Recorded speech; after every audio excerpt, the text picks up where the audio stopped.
Hey, what's happening, Sunny Stormy?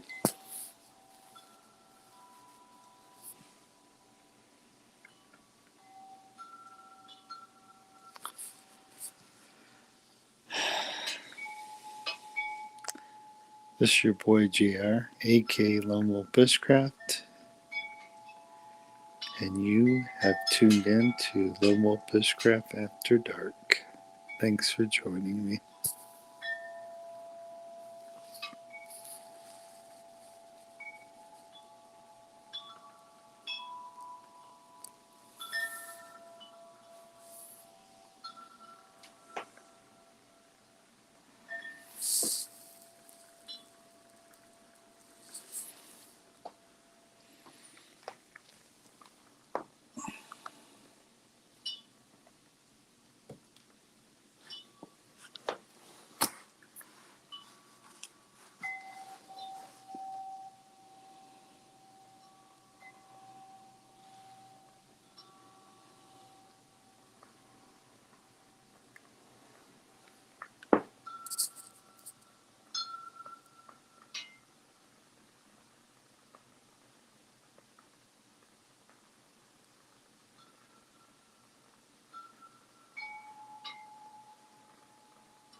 Hey, what's up, Sean?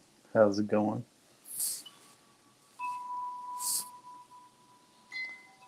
Hey, Brett, how's it going? How's it going, my cuz? How are you doing? Welcome to Lone Wolf Bushcraft After Dark.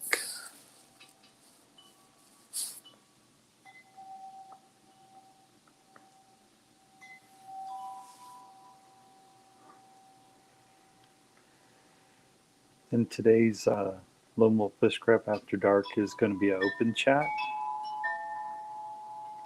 So there's tea light candles, the woodwick candle tonight, and then we also got wind chimes, and then I also got this large bell that I'll be ringing later.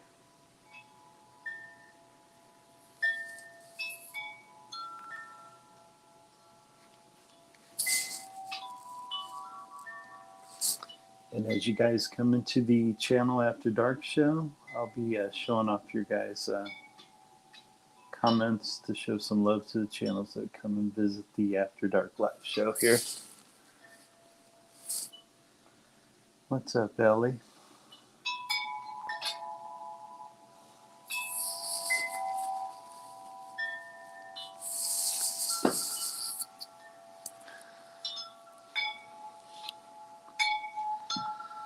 Hey, Deborah, how's it going? Hey, Brett.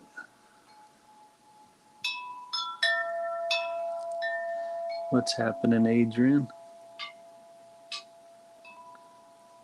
Welcome to the After Dark live show with JR, aka Lone Wolf Bushcraft, After Dark live stream show.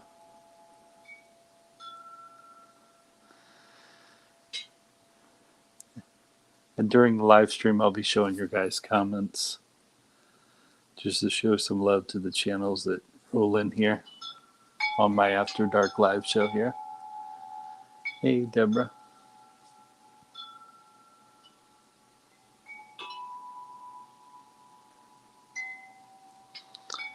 I hope you guys and gals are all doing well out there. Thanks for stopping by the After Dark Live show.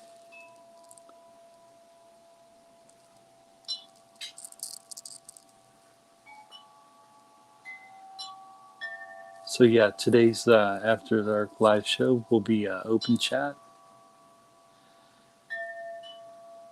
And there's wind chimes, and there's also the meditation bell sound today.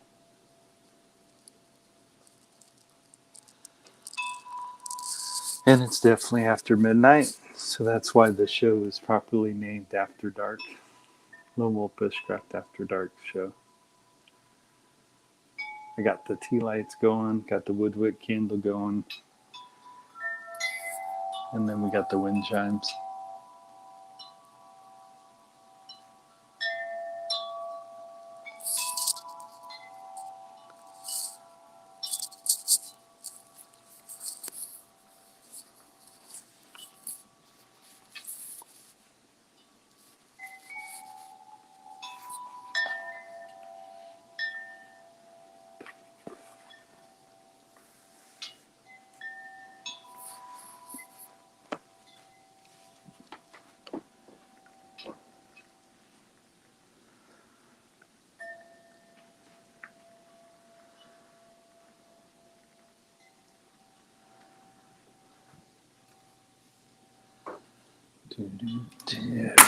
Oh shit! Didn't mean to do that. Sorry about that. That's funny. That's the funny thing about doing live stream. Any little hiccup will get recorded.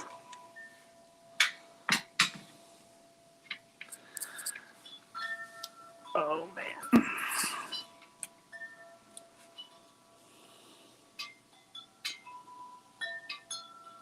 Yeah, it is. Let me get my watch so I keep. Actually, got work in the morning, but I love doing these. I love doing these after dark live streams because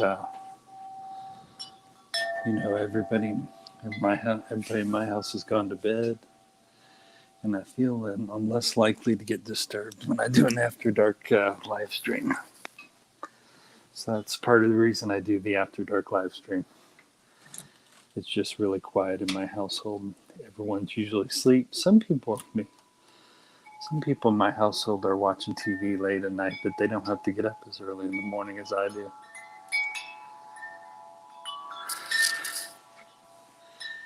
So I do have to get up pretty early in the morning, but like I said, it's just relaxing for me to do these live streams.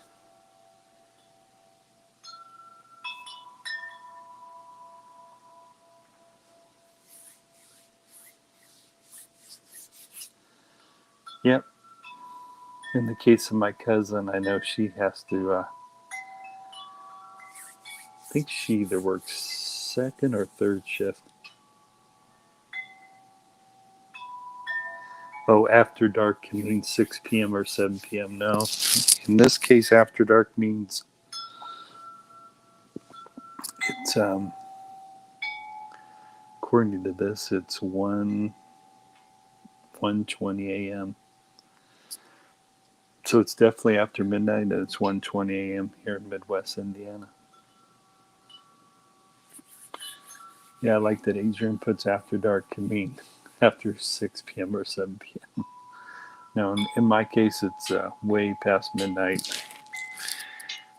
And it's, like I said, it's 1:20 in Midwest Indiana. Everybody's asleep here. I am off work tonight. Oh, cool, cuz. That's cool. Looks like my cuz works third shift, but she's off tonight, so it's pretty cool. So yeah, cuz, welcome to the Lone Wolf Bushcraft After Dark live stream show. Welcome. And then if any of you guys rewatch some of my live streams, or if you missed an After Dark live stream and you end up rewatching it and watch it to the end, what I do is I show off your guys' comments at the very end of each of my live streams. And it's just a way of thanking the channels that come in here. of course, I'm showing your guys' channels names while the live stream's going on. And that's also another way to thank the channels for joining my live stream. So whoever rewatches this live stream or comes across this live stream for the first time, they'll get to see all your guys' channels names.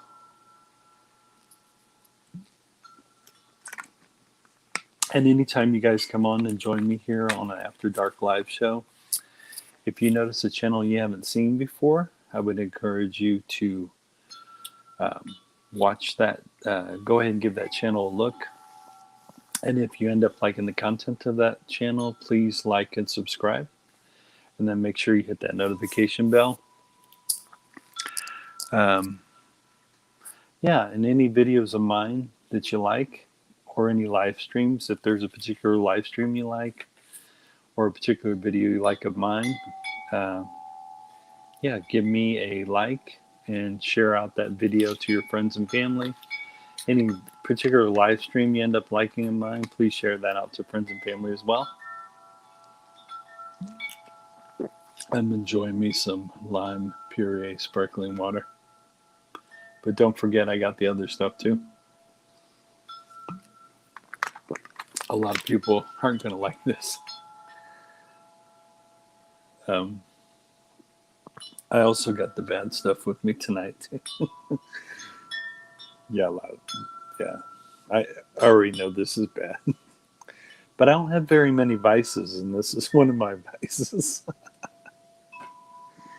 That's pretty funny. But every once in a while, I try to drink a little more of these to try and drink less sodas. Sean T. Uber in the house.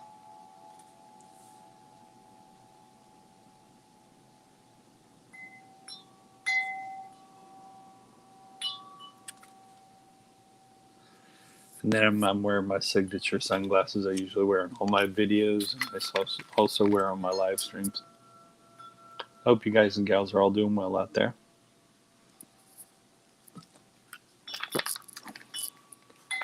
So yeah, on the After Dark series, or this After Dark Lone Wolf Bushcraft series here, most of these After Darks are going to be open chat. Hey, what's up? Good morning from Switzerland. Hey. So if some of you guys are not familiar with this channel, give them a look. And if you end up liking their content, please give them a subscribe and a like.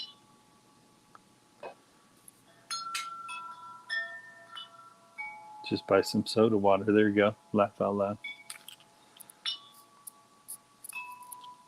Yeah, the bubbling water is pretty cool. I'm just here to support you.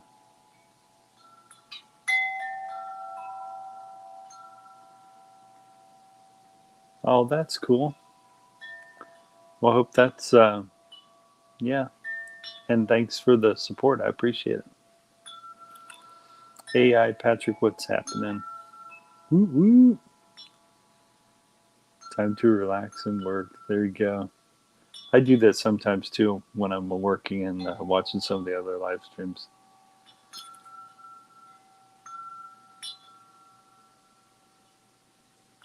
Oh, that's cool. I appreciate that. I appreciate that, Jonah. Hopefully I pronounced that right. Hi, Patrick TV. Hope you're well today. Daddy Lone Wolf is doing good. Some of the girls I called my baby sisters, they called me Daddy Lone Wolf. And then the fellows just call me Lone Wolf or Lone Wolf Bushcraft. And then some of the fellows call me JR.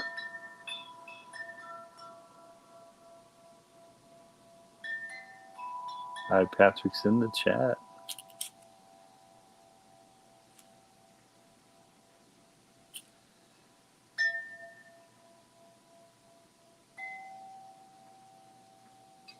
Oh, no problem, cuz. Take care. So yeah, at the end of each one of these live streams, what I'll do is I'll share out your guys' comments. One, because I'm afraid I'll mispronounce the channel's name. But at the end of each live stream, I'm going to share out your guys' comments. So it's my way of thanking the channels for coming and visiting my live stream. Because I really, and then of course I'm sharing your guys' channel names as you're coming in the chat. So, and that's also another way to thank channels for stopping by.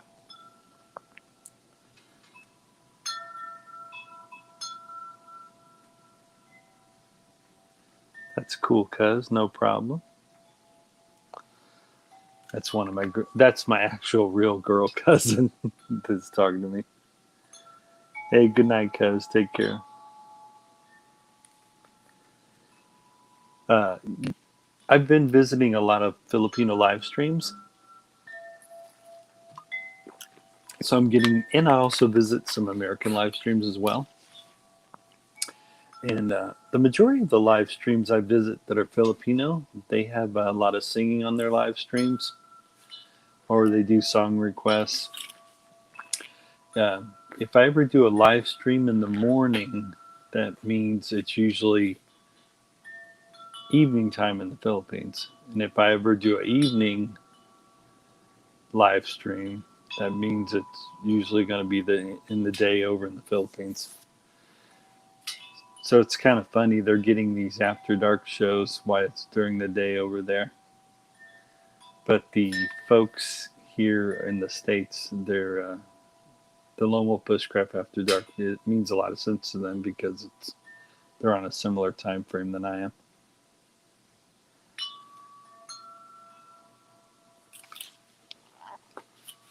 But yeah, some of the live streams, especially if I do it in the morning, you guys are going to see me building a campfire. I think last live stream I did, when I did it in the morning, you guys saw me enjoying pizza in the early morning. And then later you saw me building a campfire.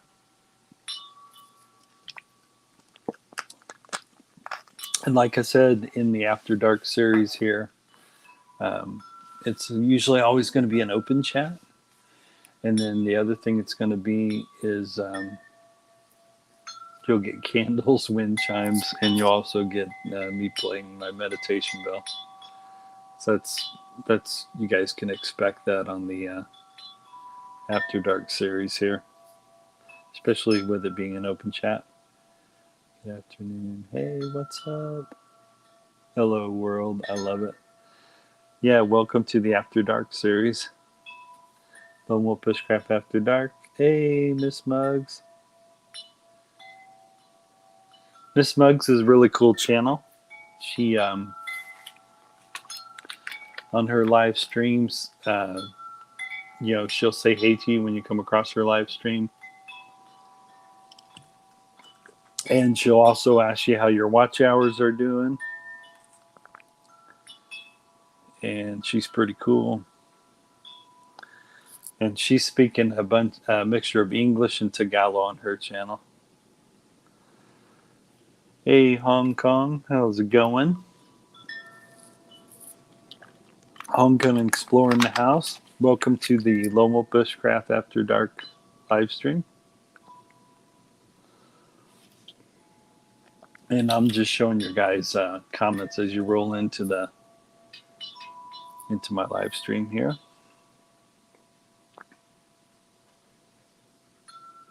Brothers and sisters welcome each other.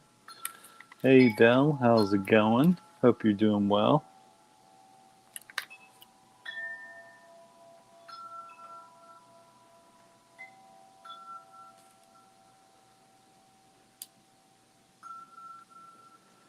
And yeah, I'm usually keeping it pretty chill with my After Dark series. Once again, like I said, it's going to be open chat. It's going to be pretty chill.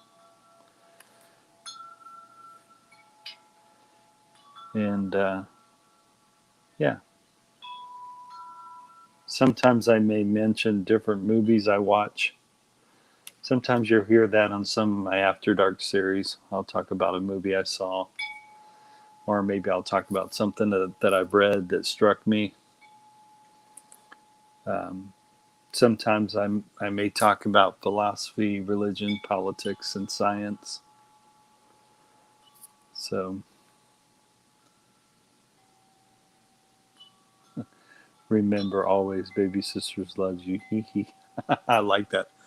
I'm always telling my Filipino baby sisters that Daddy Lone Wolf loves them. And yeah, I will always love my baby sisters out there, and I hope they're always doing well. Always tell my baby sisters out there to take care always, and that Daddy Lone Wolf loves them. So, and then what's cool is when I say hello to my baby sisters, I always let them know it's a term of endearment for sure.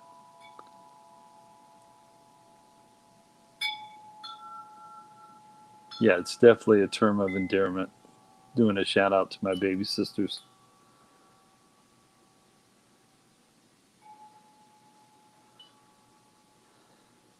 And then, like I said, I love showing the channels love when they come in the live stream here. Mainly because I figure you guys have taken your time out to join my live stream.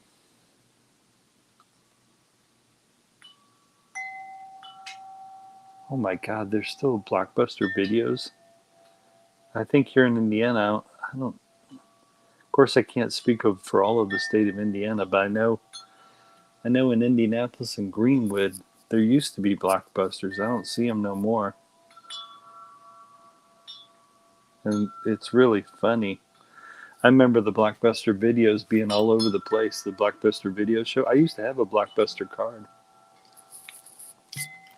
The reason I'm talking about that is someone had mentioned that in the chat, that there was a Blockbuster video.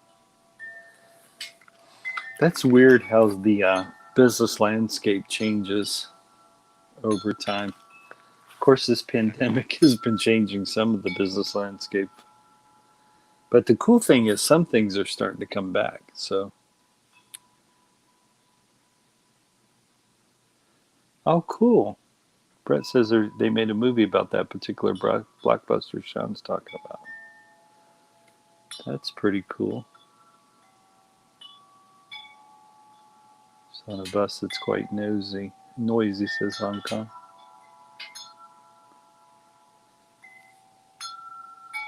What are you drinking, Daddy Lone? I just finished up my bubbly water. I do have bottled water, but I do have my Coca-Cola. I may drink my Coca-Cola, or I may go back and forth between my water and my Coca-Cola. But just finished my sparkling water.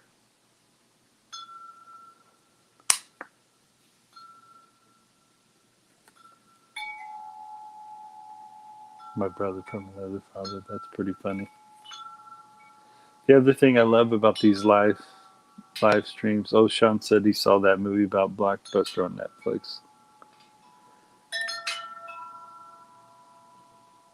If I'm not responding, I'm still away. Cool. I have a feeling when I do these after darks, Patrick, and people listening to the wind chimes, and also they watch my candles, or when they first start an after dark, I usually start off with lighting my candles, and some people talk about how they start to get a little sleepy when they're watching my after dark series here.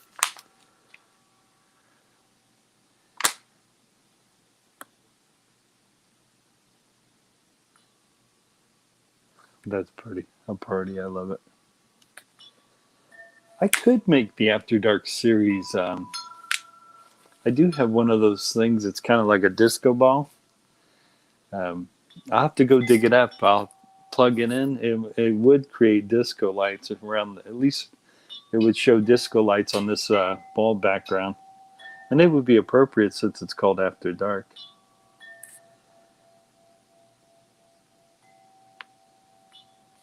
Cool. Brett's talking about some of the places he's visited. That's cool.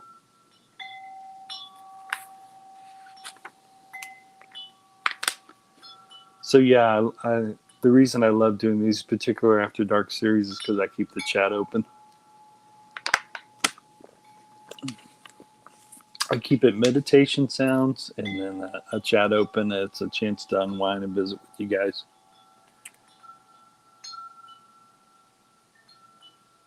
Your bed is calling you, Daddy Lone. Yeah, particularly since I have work in the morning. But what's funny is sometimes I get energy when I do these after darks.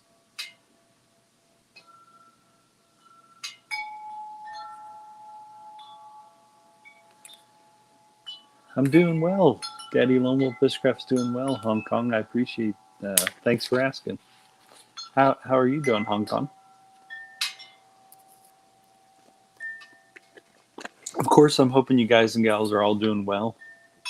And like I said, some of you are probably already connected to one another, but occasionally I will get an audience member that's new. So if you guys do end up seeing a new channel that comes on here, please give them a look. Hey, how's it going, Terry? So if you guys do find a new channel on here, and I'll make sure I'll do this as well. If I end up seeing a new channel or audience member visit my live stream, I'll make sure to check out their channel. And then if I end up liking their content, I'll make sure I'll like and subscribe to them. And for any of my audience members that may rewatch this live stream, I hope they'll check out my channel as well. And if they end up liking my content, I hope they like and subscribe. And yeah. And then, of course, I'm hoping they're sharing out my videos and live streams. Particularly if there's a video or live stream they enjoyed. I hope they're sharing those out. People are saying hey to each other. I'll be making breakfast bulletins in the morning. Ooh, that sounds good, Brett. Dodge. Wow, Dodge Hellcat sounds cool. Is that Dodge Hellcat? Does it have a V8 engine? Does that Dodge Hellcat have a V8 engine, Terry? My last big American muscle car I owned was our Rally Sport Camaro. Had a V8 engine in it. Man, I loved it. I loved. And after being a Camaro, I mean, I ended up selling that Camaro years later. But I love American muscle cars, particularly the V8 engine muscle cars. I love them. Those are so cool. I ended up selling that car to my dad. So he ended up driving that car around for 2 years, visiting friends and family. And it was really cool. It was teal green. It had T-tops. My Rally Sport Camaro did. And it was really cool. It has a twin turbo in the Dodge Hellcat. All right. So I imagine that sucker purrs. I imagine it sounds real nice when you turn it on, that Hellcat. That Dodge Hellcat. That's cool. My wife's so funny. I'm married to a Peruvian lady, and she's Peruvian. She's Peruvian, Japanese, Italian, and Spanish. And she's so funny. My wife looked at me and said, American muscle cars are not very practical. And I laughed so hard because I go, no one buys an American muscle car for practicality. So it's funny how I ran into my Rally Sport Camaro. I bought it brand new in 1992. It's teal green. It has T-tops. At night, it almost looks like a mixture of green and blue at night. And had these crystals in the paint, so it kind of shimmered during the day and also shimmered at night. But I actually missed my Rally Sport Camaro. It was a really awesome car. One time I was coming out of a nightclub in 1992. I'd only owned that Camaro for 2 days. And I was coming out of a nightclub in 1992, and someone had keyed my car. And I was so mad. But I'm so glad I didn't see him do it because I probably would have chased them. But that was in 1992. Yeah, here's what's making my background sound, Bell. I got my ceiling fan going, and I got my wind chimes right there. So that's the wind chimes you hear, and then I got the candles in the background here. So yeah, I'm trying to make the After Dark series a chilled series while chatting up with you guys.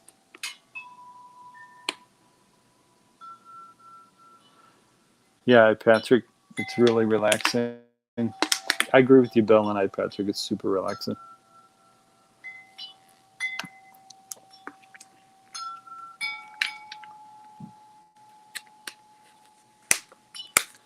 But yeah, the funny story about that Rally Sport Camaro I bought in 1992. Uh, one of my first cars I purchased was a Oldsmobile Forenza hatchback, and I was kind of looking at my insurance after I had that Oldsmobile Forenza hatchback, and my insurer said that they considered that a sports car, and I said, well, hell, if I'm going to be charged sports car prices, I'm going to make sure I'm actually driving what I consider a real sports car. So I ended up trading in my Oldsmobile Forenza for that RS Rally Sport Camaro. So, but I love that car, man.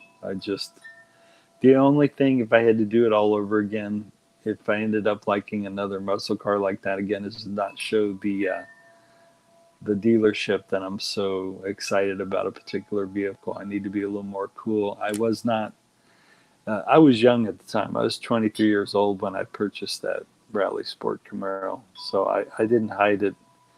When I was 23 years old, I didn't have a very good poker face when I was purchasing that Rally Sport Camaro.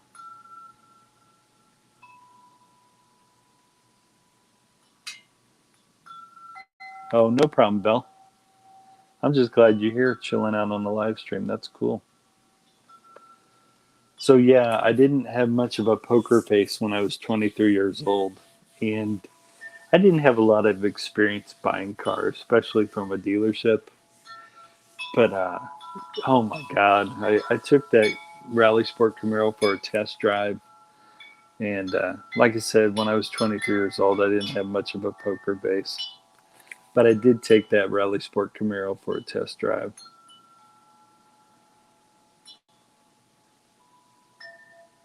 Kung Fu, I like it. Cool. Um, who's that one actor that was in the Kung Fu? He's always in a martial arts. Is that the same? Is it Dave Carradine that was in the TV show Kung Fu? That did that thing where he's holding some kind of coin. It goes like this. And he's got to be able to grasp it before he can leave. Is it David Carradine? Hopefully, I'm remembering that actor right in the movie. It's like a white guy with a shaved head. This one TV show that I'm thinking of that was about Kung Fu.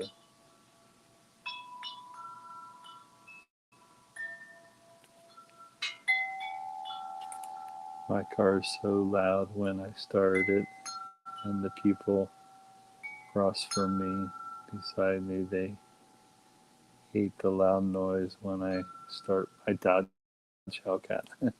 That's too bad because I love the sound of that. Of course, if I get waked up in the early morning, maybe I wouldn't like it, but I just love the sound of American muscle cars. But I think that's another reason why people buy an American muscle car. Now, I will say this: when I started up my 8-cylinder Rally Sport Camaro, I don't think it made super loud noise like a twin Hellcat would. Uh, the Mustangs make really strong noises too when they start up. But yeah, uh, but yeah, I love. Yeah, I'm sure I would love the sound of that Hellcat. I love them muscle cars, anyways, and I don't care whether American muscle cars practical or not. They're fun to turn on and they're fun to drive. And what's funny with my Rally Sport Camaro, I used to go from Indiana and go visit Chicago. It's a 3-hour drive to Chicago, and I would enjoy driving my Rally Sport Camaro up to Chicago. I always had fun driving my Rally Sport Camaro. It was a lot of fun. Now I drive a white SUV, Chevy Equinox. It just isn't quite the same as driving an American muscle car. What's happening? Olika's Vlogs TV. How's it going? What's up, JFK? Man, I'm afraid to pronounce that. Thumbs up. Yeah, sometimes if I don't pronounce your name, I at least show the channel name because I'm afraid I'll mispronounce it. You should hear the 68 Dodge Dart with the Hemi Dodge made only 80 darts with the Hemi in them. Oh, wow, Sean. Yep, sounds right up my alley as far as listen to a car start. That sounds badass. That's pretty cool. Yeah, I'm pretty sure I'd love the sound of that particular vehicle. Yeah, the 68 Dodge Dart with the Hemi Dodge made only 80 with the Hemi in them. Yeah, that sounds cool. I'm sure I'd love the sound of that vehicle too. That sounds really cool.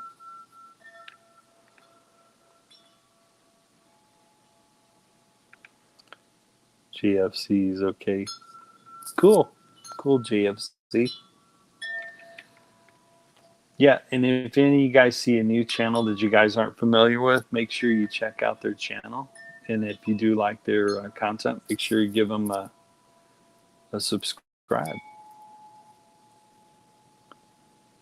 Gotta go. Bye for now. Thanks, Miss Muggs. Thanks for stopping by.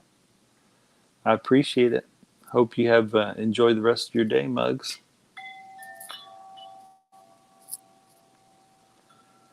But yeah, on some of these After Dark live shows, I'll definitely show your guys' channel name throughout the live stream. And then when anyone comes across this video, they'll get to see your channel name while the video is playing. And then at the end of each one of my live streams, I also share out your guys' channel names. So that's, I want to say, yeah, with my latest live streams, I've been doing that lately. At the end of each live stream, I'll share out your guys' channel names. I'll share your channel names out while the live stream show's going on. And then I'll also share out your channel comments again when I'm wrapping things up. Sent you a video. Oh, thanks, Brett. I'm going to listen to it, man. I'm going to dig it. Brett saying bye to Addie Muggs there. Yeah, Miss Muggs is a cool channel. She's super cool. A lot of the Filipino live stream shows are really cool.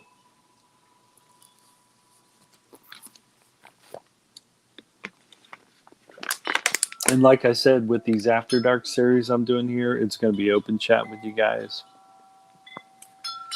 Appreciate your effort, bro, by sharing our channel names. Yeah, no problem. I figure it's the least I can do if you guys are showing up to my live stream. I appreciate that. And the other thing that's cool, when someone comes across or replays this live stream, they'll get to see your channel names again. And if they end up watching this live stream to the very end, they'll get to see your channel names just before I close out. So that's kind of cool too.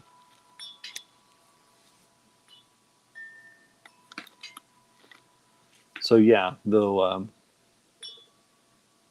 so your guys' channel names will get plenty of shout out during my After Dark live show. And then you guys will get more shout outs when I end up wrapping each of my After Dark live series, live stream shows. And like I said, I mainly do that as a way of thanking you for showing up for the live stream. But a lot of the After Dark series is usually always going to have a wind chime going. And I'm usually going to start off each After Dark live series with me lighting some candles. So that's usually how it's going to roll here on the After Dark. The After Dark series. That's usually how it's going to roll. And it's usually always going to be open chat after dark.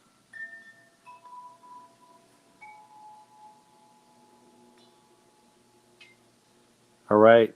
Make sure you send that to iPatrick as well, Brett. He wants to hear that 6 to 8 hymn.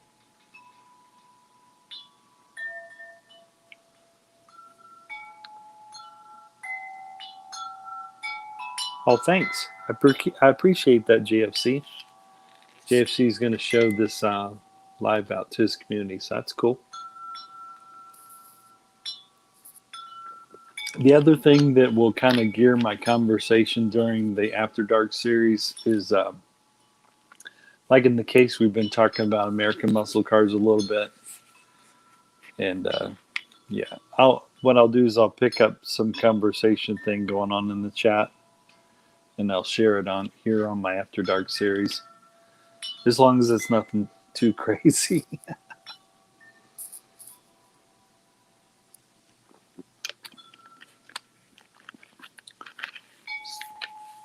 And yeah, there's a few other channels that are wanting to do live stream. So what I try to tell them is to try and make the kind of live stream that they want to share out or that will get played back later. And regardless of how many people you have in the chat, it helps to have plenty of people in the chat. But if you stay on long enough, people will start to come in, start to be in your chat. So I guess what I'm trying to tell people is when they are doing a live stream, not to worry about the number of people that are in the chat, but also remember people are going to play back your live stream.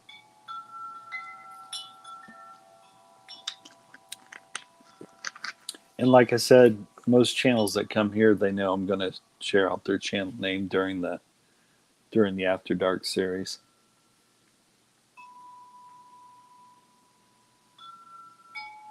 Wow. That sounds cool, Terry. I already know I would love to hear the sound of that Hellcat.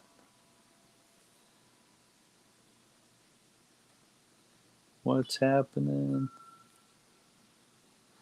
And like I said, if you guys end up seeing a new channel come in the chat, please give that channel a look. And if you do end up liking their content, give them a subscribe and a like. And same with my channel as well. If you guys end up seeing a video you like, or if you end up enjoying a particular live stream, share that out to your friends and family. And then, of course, if you end up liking the content of my channel, make sure you subscribe to the Lone Wolf Bushcraft YouTube channel. So there's different ways you can help out my channel and also the other channels that come on here. I'm doing well. Thanks for asking. Daddy Lone Wolf is doing good. So yeah, if some of you guys don't know, my name's JR, aka Lone Wolf Bushcraft, and I run the Lone Wolf Bushcraft YouTube channel. But yeah, thanks for asking. Daddy Lone Wolf's doing good. What's up, Halfwit Harvey? How's it going? Halfwit Harvey?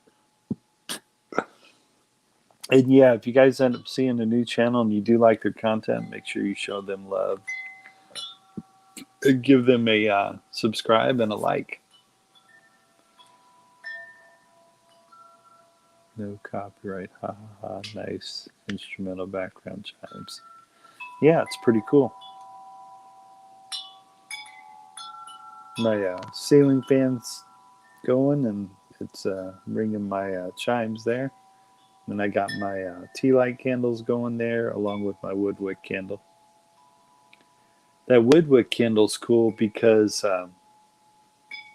it makes a crackling sound. The crackling sounds so strong from that wood wick candle, I can hear it from here. So it's funny. I'm assuming they got a I'm screwing up the name.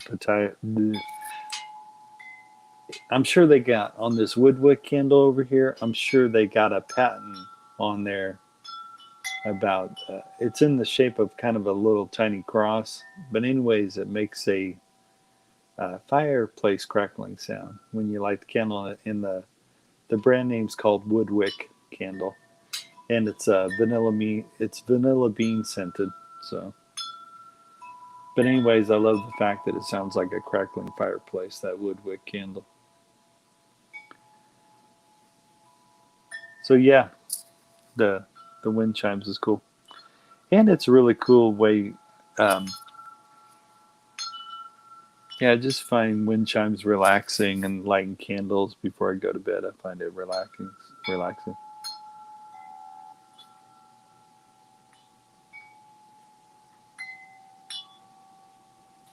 That's right. Quality over quantity. That's what it's about. Hey, Sunny Stormy, what's up? It's fantastic. Just had dinner. Cool, man. And like I said, when you guys, if you end up seeing any new channels come here, make sure you give them a look. Crackling sound like a cedar wood on a campfire log. Yeah, that's right. It's funny you mentioned I did the groceries earlier today, and ended up buying me 2 stacks of birch wood. Birch wood's my favorite wood to burn in a campfire. So I bought 2 stacks of birch wood, and then I bought 2 stacks of hardwood kindling wood.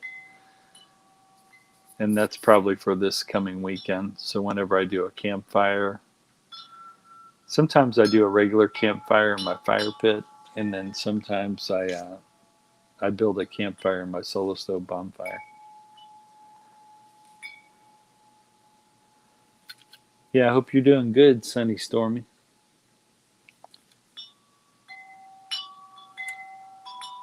Yeah, it is nice. Wind chimes really is nice for meditation, and also lighting candles and listening to wind chimes is a cool way to relax, and it's a cool way to meditate.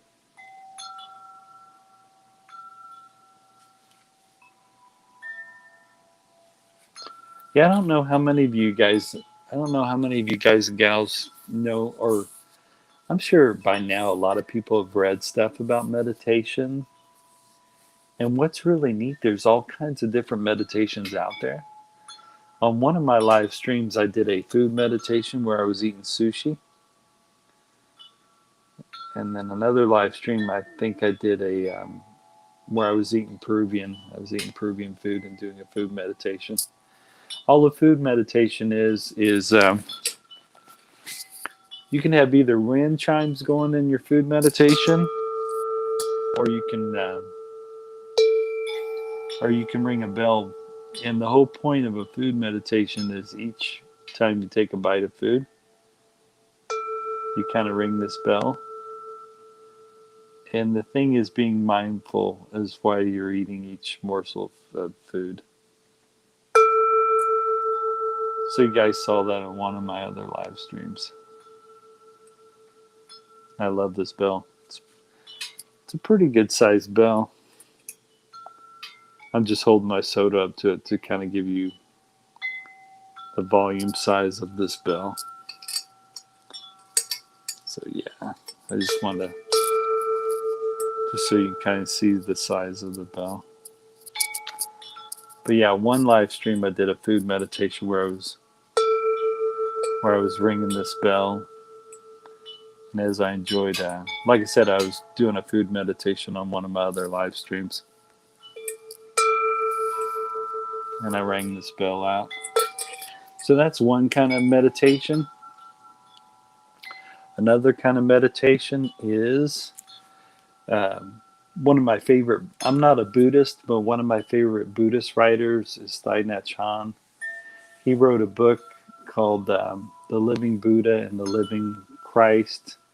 And he talked about what would happen if they both met on a road and how they both would enjoy each other's company, which is pretty cool, the Buddha and Christ.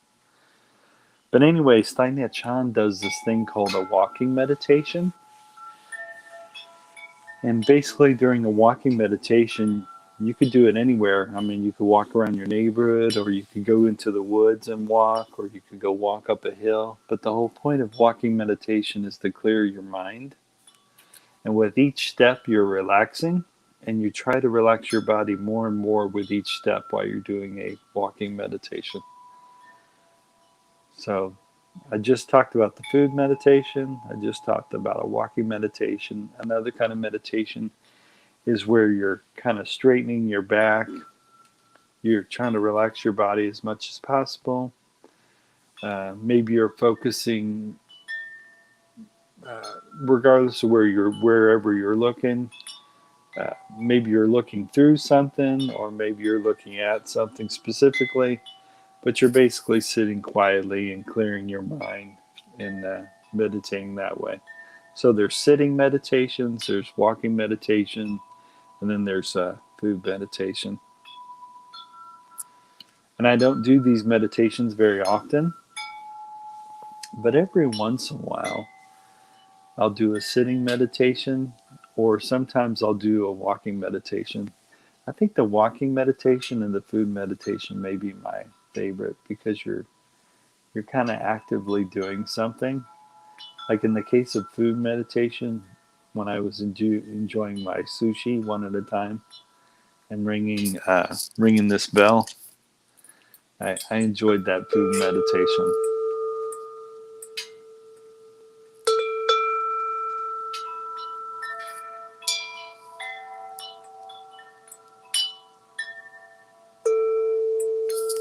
So I enjoyed that food meditation when I was doing that one.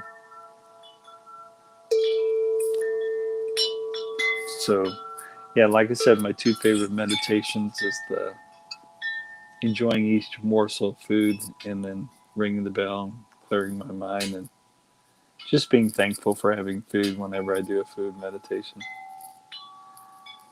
And then my other favorite kind of meditation is walking in the woods, taking in nature, and then listening to, like, sometimes when, especially if you're walking on a trail, sometimes your feet will step on some sticks, or will step on some grass, or basically you're stepping on vegetation and also sticks when you're walking in the woods.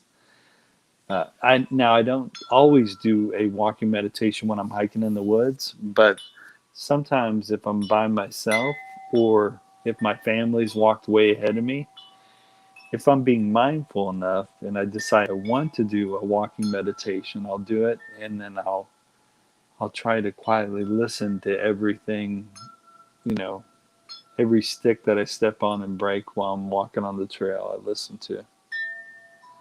Or I watch some bird flying in the sky. That's been a cool meditation. Or sometimes sitting in the woods, or sitting on a bench in the woods and looking around and just taking in the sights and sounds of nature. That's a form of meditation as well.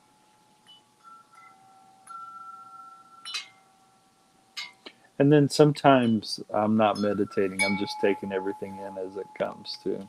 So it doesn't always have to be a form of music. Also is a meditation.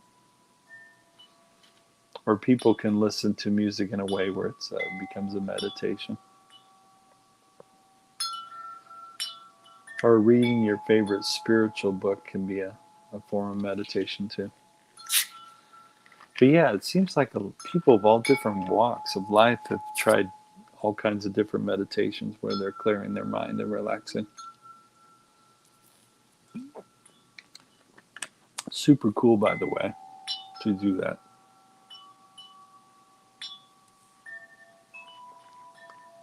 I love listening to relaxing sounds. Yeah, I do too. part of the reason I got into bushcrafting and camping. There's nothing like, um, I mean, I love going camping with friends and family, but there's something kind of trippy when you go camping by yourself. Because when you arrive there, like in my case, when I arrive at my campsite, I um, I set up my tent and then I set up my hammock and then I throw ice into my Coleman. Uh, I have this large Coleman cooler, and I throw my ice in. Well, at first I throw my sodas in there, my waters, and whatever favorite drink you want to throw in your Coleman cooler, and then I pour ice over my drinks, and then I throw my food in there that I'm going to have for the evening, and also my food I'm going to have in there for the morning, and I usually also got some nice, comfortable flip flops to walk around my camp in the evening time. And of course, when I get up in the early morning, man, this last time I went camping, my plan is I was going to sleep in, and I caught this on my YouTube video. Um, yeah, anyways, that was my plan. And I stayed up so late because I knew I was only going to camp for one night. I stayed up so late. I think I stayed up watching the campfire till like 2:30 in the morning. 2:30 in the morning, the campfire finally died down. And so I ended up walking. My campsite that I was camping to was in Brown County State Park in Nashville, Indiana. So, anyways, Brown County State Park in Brown County, Indiana.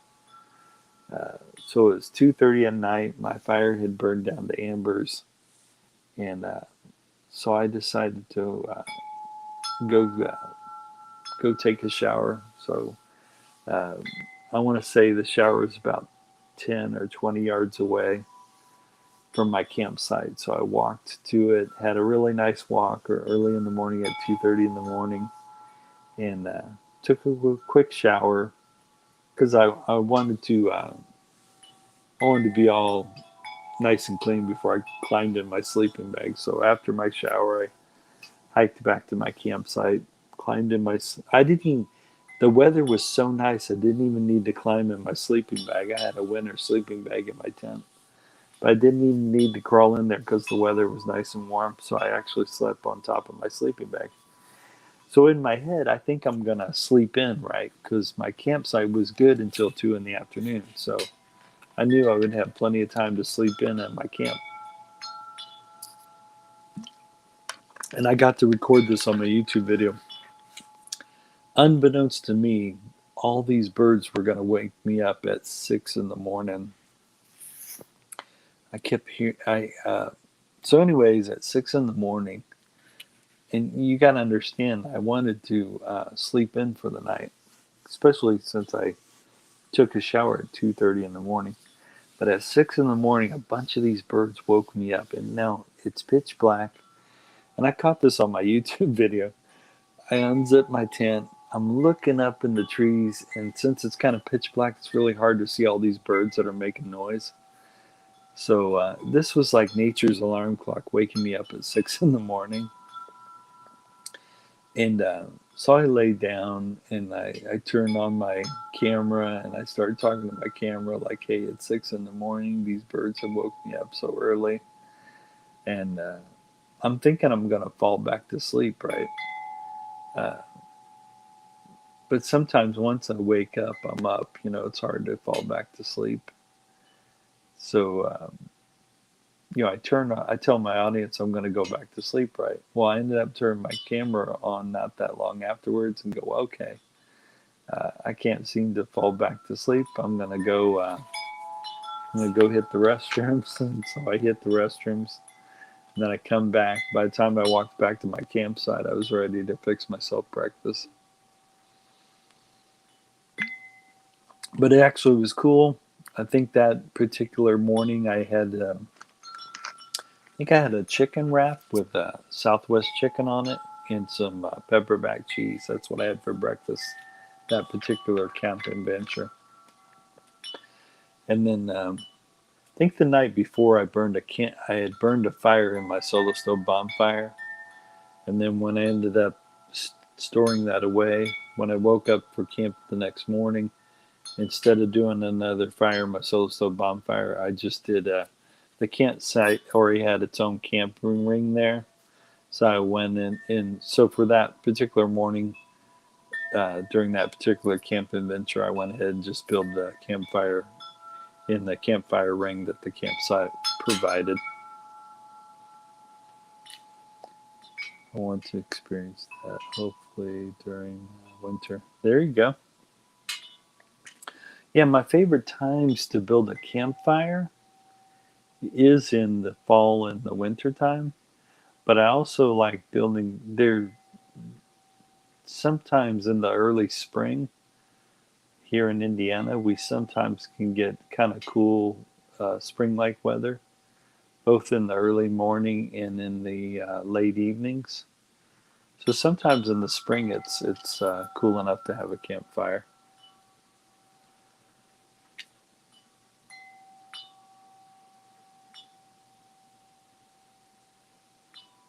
Oh, cool.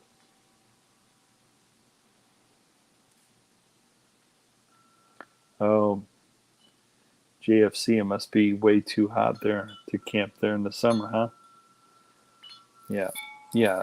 I there's times where yeah, if it gets too hot, yeah, if it gets really hot in the summertime here in Midwest Indiana, I won't do a I won't build a campfire. But like I said, there's sometimes in the spring, uh, sometimes in the spring, if it's cool enough in both the spring and evening spring, I will build a campfire. Same thing in the summertime. If it's cool enough, I will make a campfire uh, either early in the morning in the summer or late in the evening in the summer. But it has to be cool enough. And when I say cool enough, I kind of like it anywhere between 40 and 50 degrees. I have built campfires when it's like 60 degrees, but once it starts to get into 70 and 80 degrees, I usually are probably not going to make a campfire. So yeah, building a campfire definitely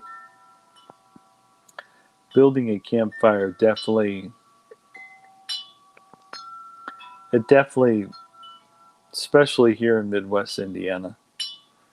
Uh, I do hear a lot of bushcrafters say they like building campfires in the fall, or they really enjoy the fall season because there's plenty of cooler weather in the fall, and this goes true for me too. There definitely is. Uh, it's nice and cool in the fall time here in Midwest Indiana, where it's really nice to sit by a campfire, especially in fall. And then, of course, when it starts to turn into winter, that's a cool time to have a campfire as well. So, anyways, whenever I do build a campfire, or if I do go camping and build campfires, man, there's nothing more relaxing. And I usually try to have my campfire ready to go just as the sun is getting to set. So sometimes I'll start a campfire when the sun just is set, and that's pretty awesome to do when you're camping. There's nothing like building a campfire at sunset.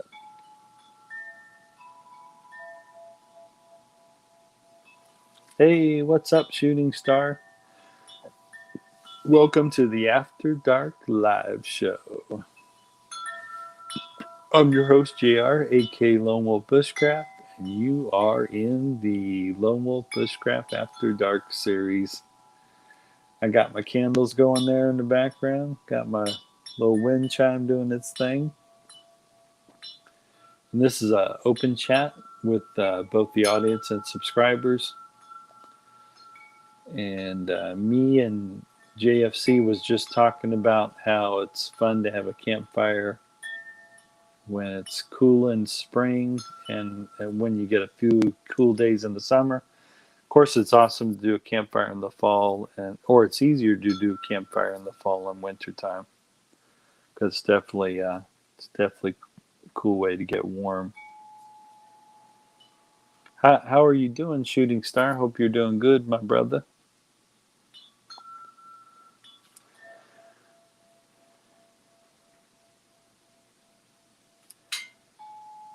And then earlier in the live, I was talking about different meditations that I do sometimes. And then this newest topic I was talking about is the different times of the year where it's really nice to make a campfire.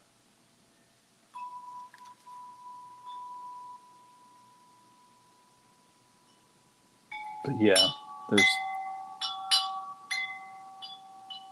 But I love. I think one of the reason I love camping so much is I'm getting out in nature. I think that's the reason. Just got home from work. Cool, man. Well, I'm hoping you're able to. I hope, Shooting Star, you're able to kick back and relax, brother.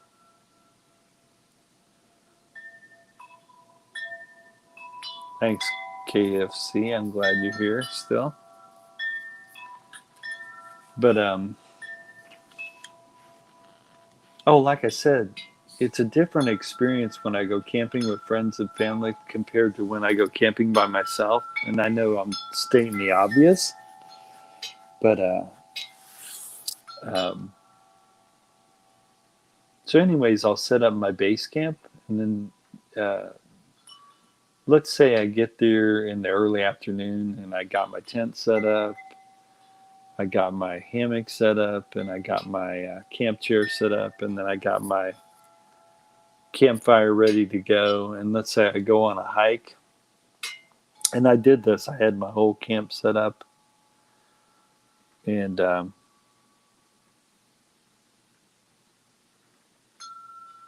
yeah, I agree. Shooting Star, camping is a great way to get back to nature.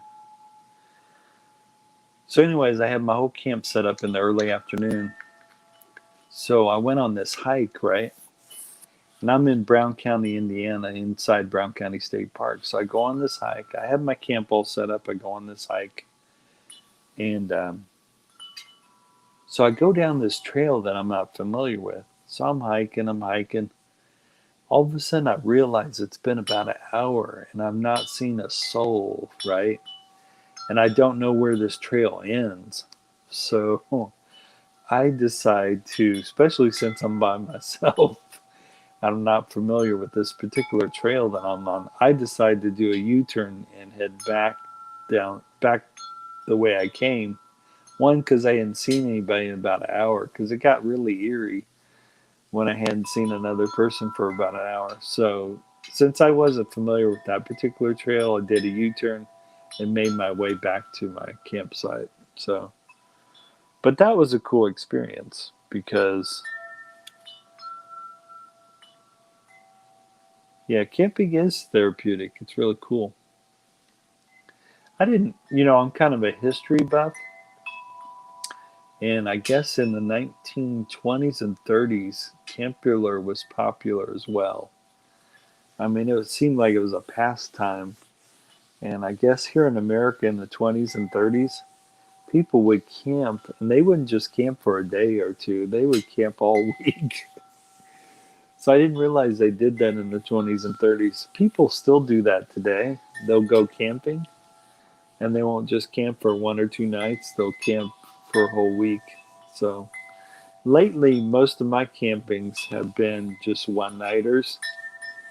But even if I only get out there for one night, it's still relaxing. And but yeah, um, and if before people buy all that expensive camp stuff, I would encourage them to maybe buy an inexpensive, try to buy some inexpensive gear, and then go out there and see if you like. I love it, so I don't mind. Since I know I love camping, I don't mind buying gear that costs a little more. One, because it'll last me longer, and two, I do enjoy getting out there and camping. I usually always have a good time. I definitely love camping. I'm just checking out the time here. All right, it is 2:20 in the morning here. So I'm gonna,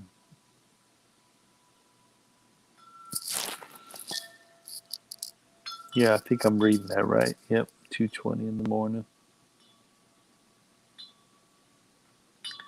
Shooting Star's got a comment here. Back then, people were a lot together than they are now. Yeah, I have to agree with that. What's funny is I hang out with different cultures, especially since I ended up marrying a Peruvian lady. I hang out with Latinos from Peru, and of course, my wife's friends with other people from other parts of South America. They could handle being out, roughing it better than many today. That's true. The cool thing I like about camping, um, because I do the tent thing. I break out my tent, I throw in my winter sleeping bag. Sometimes I have two sleeping bags under my sleeping bag. All right, Cindy's vlogs, 2 thumbs up. So yeah, I have my tent set up. I usually sleep in 2 persons or 3 persons tents, and the reason I love taking a 2 or 3 person tent with me, even though I'm camping by myself, because I like having room for myself, and I like also having room for my gear. So that's why I usually, uh, yeah, the majority of my sleeping tents. But hell, man, I got a teepee tent that says it sleeps 7 people, but I think I would only have 4 people in that. So normally, if a teepee tent says it sleeps 7, it really is a 6 person tent. And instead of throwing 6 people in there, the most I would throw in a 7 person teepee tent would be 4 people. Um, can you fit 7 people in a 7 person teepee tent? Sure, but you're going to be packed in there like sardines. So yeah, people got to be careful when it says how many people that they're gonna. Yeah, man, people. Yeah, so that's my suggestion. If you guys ever do go buy a tent to go camping, if it says a 1 person, it's definitely 1 person. If it says it's for 2 people, 1 person can sleep comfortably in that 2 person tent. Uh, if it says it's a 3 person tent, it's probably really comfortable for 2 people. If it says it's a 4 person tent, it's probably comfortable for three. If it's a five, of course, the higher you go, yeah. So if it's a 5 person tent, it's probably comfortable for 3 or 4 people. So just to give you guys warning about tent sizes. All right.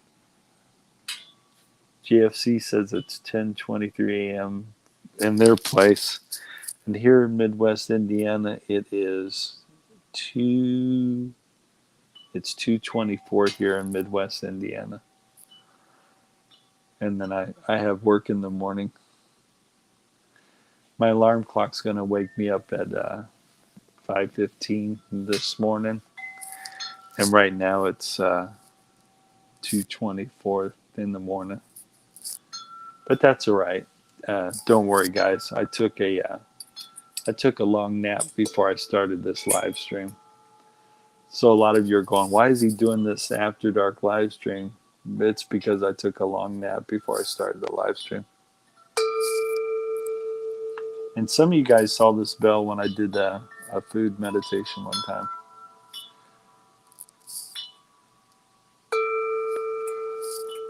I picked this bell up in Bloomington, Indiana. It was really cool.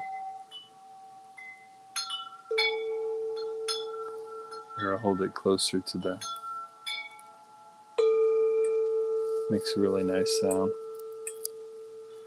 Actually, I just realized I put it towards the camera, and I actually needed to put it towards where I'm at, because that's where my mic's at.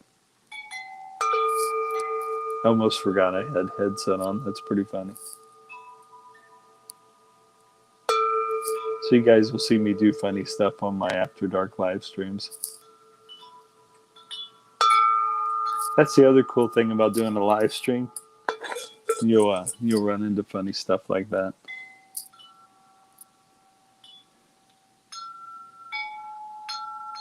Oh, Shooting Star says 1:24 a.m. here in Mississippi. Cool.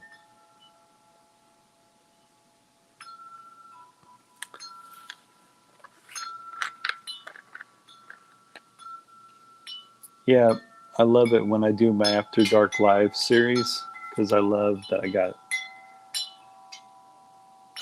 got wind chimes going on there, and then of course I love that I got my tea light candles and my woodwick candle going on. And what's wild is I can hear the wood crackling from my woodwick candle, which is vanilla bean scented, which is cool. Super cool. I'm just looking at you guys' comments.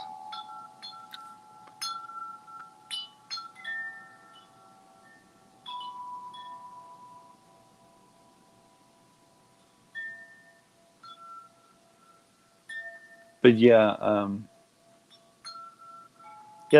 I love doing these particular After Dark series because um, some people in my family are watching TV late at night, and then some of them are already gone to bed or went to bed a long time ago.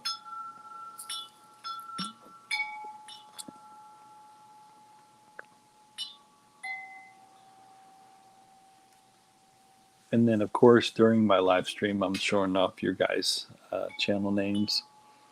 And then whenever I wrap up one of these live streams, I'm also sharing your guys' channel names out as well.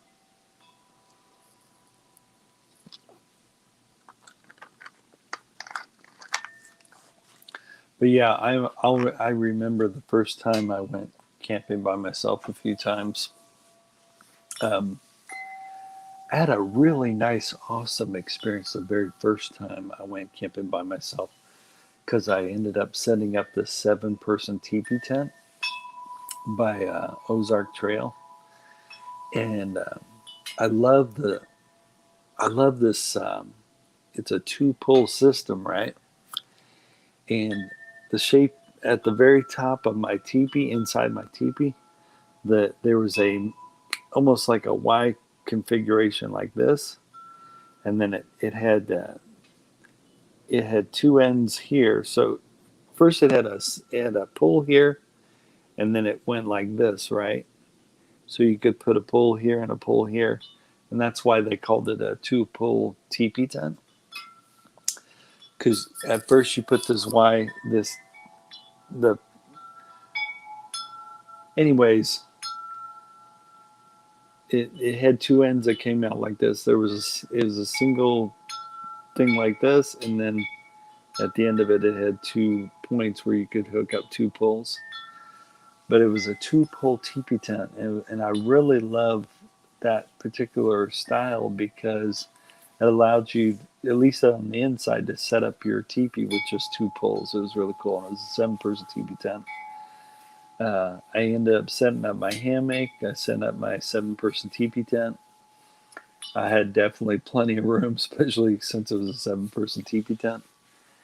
And anyways, that evening when the fire had burned down to just embers, I could hear a deer call out to another deer in the forest, and it was really cool because I'm sure it was early in the morning, probably 2 something in the morning, and I could hear another deer call out to another deer, and I caught it on my YouTube video, so it's on one of my camping videos. And so what I say at the end of that YouTube video is, especially because my audience could hear what I just heard, and I said to my audience, man, I hope that picked it up, and it did. It picked it up on the video of another deer calling out to another deer, like it's pitch black, and another deer's calling out to another one uh, really late in the morning. So that was cool. So I told my audience that was the price of admission to go camping. That was totally worth it, having that experience. Now, when I was younger, When I was younger, my mom's family and I, we all lived in Colorado. And I tell you what, when they went camping in Colorado, uh, there was basically no one around us for like a 5 mile radius. So to me, that's almost like real camping. Uh, yeah, that's real camping. Now, the kind of camping I do, you can see other campsites not far from your campsite. The kind of camping I do in Brown County State Park. I will say this: I pay $10 extra for that particular campsite, so I can have electric hookup, and also so I can walk 20 yards to the modern restrooms and showers. Because I do like taking a shower before I climb in my sleeping bag, so that's pretty cool. So my wife laughs at that I'm 20 yards away from a modern shower and restroom. But I paid $10 extra to have that convenience. So um, there's this one guy I watch on YouTube. Actually, there's three different outdoor guys I kind of watch on YouTube. One of them's called Nut and Fancy. He's a retired Air Force colonel. And then another person, his name is the Outdoor Gear Review. Uh, he usually shows off a lot of outdoor gears and stuff, hence the name Outdoor Gear Review. And yeah, that guy's name's Luke, and he runs the Outdoor Gear Review channel. And anyways, the other outdoor channel I watch is the Nut and Fancy Project. He shows a lot of gun reviews, but he also shows a lot of getting outside and camping. And like I said, he's a retired Air Force colonel. But what's neat about him is, oh my God, man. The Nut and Fancy guy, the retired Air Force colonel, he will he puts on this backpack that weighs about 80 pounds, and he'll hike. I mean, God, I'm not sure how long he hikes, but he hikes a pretty long way, right? But he hikes into this remote part of the wilderness, and he usually hikes by a lake, or he usually sets up his camp not too far from a lake. And but the reason he has this 80-pound pack is he carries in some items, or he's packing in some items he really wants to enjoy while he's camping. And he also does have a GPS on him, so in case he runs into trouble, his family knows exactly where he's camping at, even though he's hiking to this really remote place. And wow, I mean, I imagine the feelings I would get if I did that kind of camping would be really wild. Because I get some pretty awesome feelings when I go camping, and I'm not far from my 20 yards from my modern restrooms. But the kind of camping this retired Air Force colonel doing is like almost kind of like survival camping, because he's hiking into the middle of nowhere. And it's good that he does have a GPS on him in case he needed rescue. But anyways, I'm imagining if I did that kind of camping, you definitely realize you are definitely on your own. But what's really cool about that, you probably feel uh, an awesome sense of freedom, but there's probably a lot of awesome sense of responsibility, especially if you're camping in the middle of nowhere. So, yeah, I'll definitely make a YouTube video of that if I ever do that kind of camping. Uh, yeah, when I compare my camping to his camping, my camping can almost be called glamping instead of camping. Now, there are people that do more glamping instead of really camping. Like what I do is camping compared to the people. Glamping's another thing that people do. It's hilarious. If you guys have never seen it, just type in the YouTube, go to the YouTube search and type in glamping. It's so funny. Sometimes these tents or teepees are set up with all the modern conveniences. Some of them even got air conditions going on in them. I mean, that's why they call it glamping. It's really funny. Uh, I mean, they're getting out in nature, but their tent's got all the modern amenities you would have almost in a house. It's really funny. But yeah, I don't fault anyone even if they do that. I mean, to me, glamping's almost the same as maybe renting a cabin. You know, uh, if I ever take my family camping, I think I have a feeling I have a feeling my wife and daughter would want to do the glamping. I just have that feeling. Yeah, instead of camping, they call it glamping because you got all these modern conveniences in these large tents. Sometimes the glamping can be set up. They actually have glamping campsites. I've never done glamping before, but the whole premise is you show up and they already have your tent set up for you, and some of these tents even have air conditioning in them. And the whole point of glamping is that everything you could ever need for camping is already set up for you. So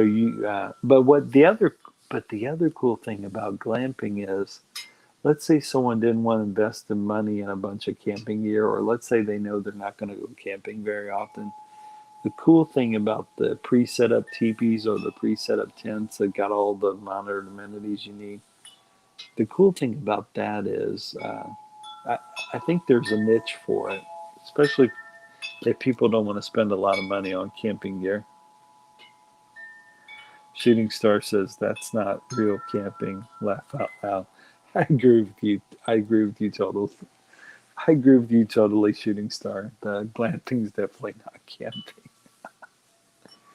Yeah, like what I do is real camping, where you're setting up your own tent, and then you're throwing in your sleeping mats and your sleeping bag inside your tent, and then you're setting up your own hammock and you're setting up your own campfire. Yeah, but what's cool is whatever gets people out there, I guess, is what's important.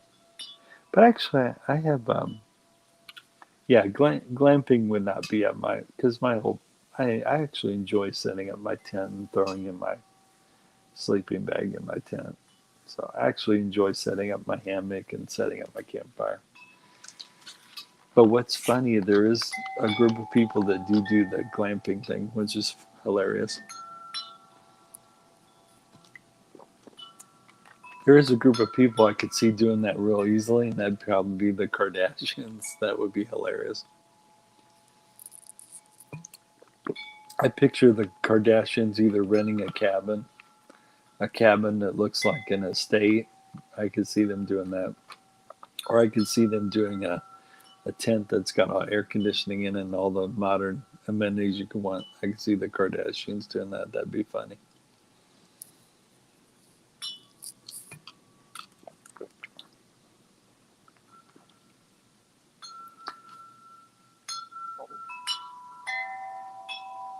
Yep, whatever floats their boat.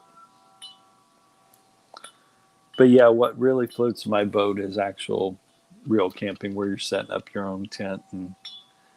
But I don't, I mean, I don't play Survivor Man either when I go camping. I usually got my Coleman cooler uh, packed with really awesome food and really awesome drink. And uh, so, yeah, when I go camping, even if it's just for 1 or 2 nights, it's with the intention of grabbing my favorite food and favorite chocolates and favorite drinks. And, uh, and then my whole idea is just to enjoy my food and drinks at my campsite. And then when the sun goes down, enjoy the campfire. And to me, there's nothing like it, especially if I do it for 2 nights. I know I'm going to enjoy two really awesome campfires. I make sure I bring plenty of wood with me for my campfires. And it's all about relaxing. And of course, I'm making a YouTube video about it while I'm relaxing there with my audience. So, yeah, that's totally up my alley doing the camping thing. And like I said, I'm not playing. Like I said, I'm not playing Mr. Survivor Man out there. The whole point is to relax out there. And of course, my campsite, I'm 20 yards away from modern restrooms and stuff. And the reason I pay $10 more for that campsite in Brown County, Indiana, in Brown County State Park. Uh, and like I said, I like taking a shower before I climb into my sleeping bag. So that's just me. And then the reason I got the electric hookup is sometimes I like keeping my phone fully charged. And the reason I want to keep my phone fully charged is because I'm recording what's happening on my campsite.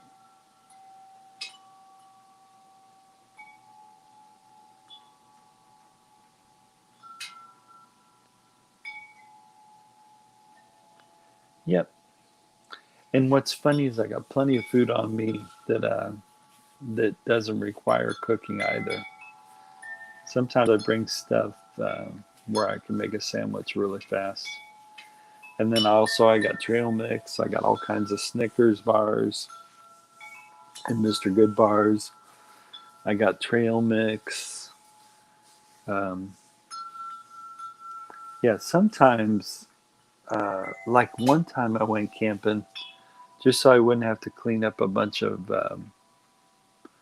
just so I wouldn't have to clean up a bunch of mess, cooking mess. One time I bought nothing but a bunch of stuff to make wrap sandwiches. And so if I had stayed for 2 nights, I would have ate a lot of wrap sandwiches. I would have ate a lot of trail mix, and I would have ate a lot of chocolate bars and sodas. And yeah, because sometimes I don't like cleaning up a bunch of stuff. But I will say this: a lot of people usually like cooking in the morning when they wake up. Uh, when they wake up in their campsite in the morning, they usually like to have bacon and eggs, and they usually like toasting up their bread. And so basically, they're making themselves a breakfast sandwich.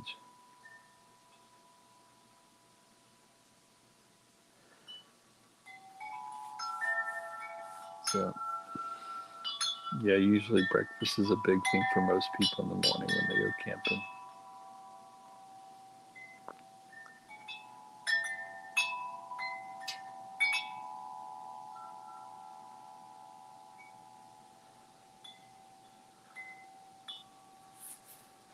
Yeah, that's a good idea. Sandwiches are on a camping trip. Yeah.